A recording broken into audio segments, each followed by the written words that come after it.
Ngayong umaga po, posible nga ngayong araw o bukas lumabas ang resulta ng autopsy ng babaeng namatay matapos makainom ng umunoy kontaminadong milk tea sa Maynila. Bumubuti naman ang kondisyon ng nobyo ng babae na na-ospital matapos makainom din ng milk tea. May news to go si Jay Sabale. Jay? Hawi Maris, patuloy ang laban ng pamilya Dagohoy upang makamit ang hustisya mula sa pagkamatay ni Suzanne Dagohoy sa sinasabing kontaminadong milk tea. Ngayong araw o bukas ay inaasahang lalabas ang resulta ng autopsy ni Suzanne Dagohoy, ang babaeng namatay matapos uminom ng milk tea. Ito ang makakapagsabi kung ano ba talaga ang sanhi ng pagkamatay niya. Kung sino po mga may kinalaman na agency dito na tignan po in an urgent way so that we can save more lives.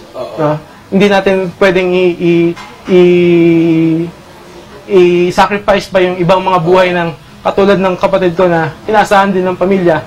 Sa unang gabi ng burol, bumuhos ang nakiramay. Maging ang mga kaopisina at boss ni Zane ay dumating mula pa sa Maynila. Ang promising din naman kasi marami kaming projects na wino-work out sa area niya. So yun. And personally, talagang sobrang jolly ni Zane and mabait. Shock kami kasi simula sa bulk, kasama namin siya sa community service. Naging SK nagawad siya at from time to time na mga activities sa barangay, palagi siyang sumasama. Bukod kasi sa PAW na legal representative nila, ay may isang malaking private law firm daw na kumontak sa kanila upang makapagbigay ng legal assistance. Magandang balita rin ang natanggap nila mula kay Arnold Aidalia, ang nobyo ni Suzanne na nadali rin ng parehong milk tea.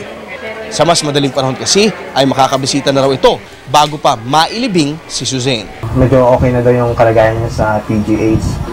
So kung baka maaari ngayon na makalabas din siya, inasahan po natin na makakarating po siya dito sa amin, sir.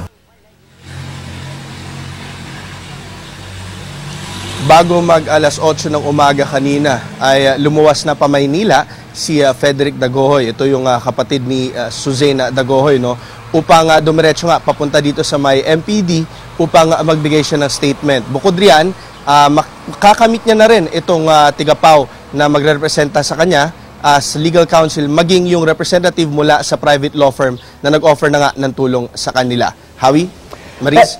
Yes, Jay, namatay din no, yung may-ari ng milk tea outlet. Magkakaroon din ba ng autopsy ng kanyang labi?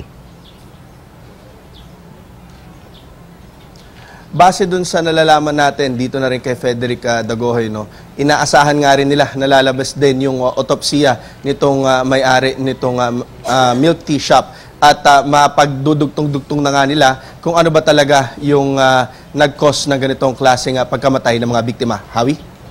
Okay, at syempre ina-assume din natin na kinuha na yung mga iba't ibang sangkap doon sa milk tea outlet bago isara ng mga otoridad.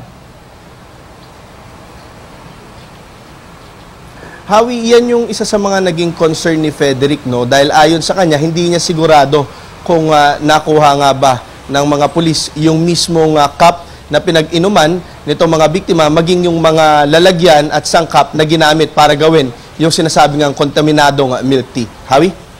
Okay, so posibleng maging malaking problema yan kung sakaling merong contamination yung ingredients noon. Tama yun, Hawi. Okay, maraming salamat, Jay Sabale.